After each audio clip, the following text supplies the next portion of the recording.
Hello, and welcome back to another edition of Carrie's Gardening Channel. Today is April the 24th, and I'm here with my blanket flower seedlings, and I have some more over here. You can see the difference in the leaves between the varieties even. And I was asked to give an update on them, so I'm showing you here what they look like. I'm sorry for not putting one on sooner. I didn't realize I didn't have one on. I'm sorry for that. So I'm showing them to you here. They do still get fed once a week with their Miracle Grow all-purpose plant food. I'll put a link down below for the one that I use. I use a 1/4 teaspoon to a gallon of water. It's a 1/4 teaspoon of the plant food to a gallon of water. And you always want to make sure that your plants are nice and moist before you feed them so we don't burn the root system on them.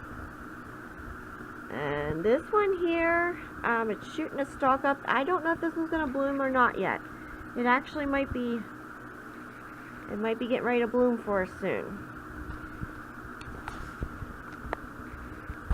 And if you get any like dead leaves or anything on that, you want to take these off. It's just something, sometimes that happens. So if you like my video, please like, comment, and subscribe. And please don't forget to hit that little notification button. I'll tell you when I put a new video on. Thank you for watching, and I hope you have a nice day. Bye.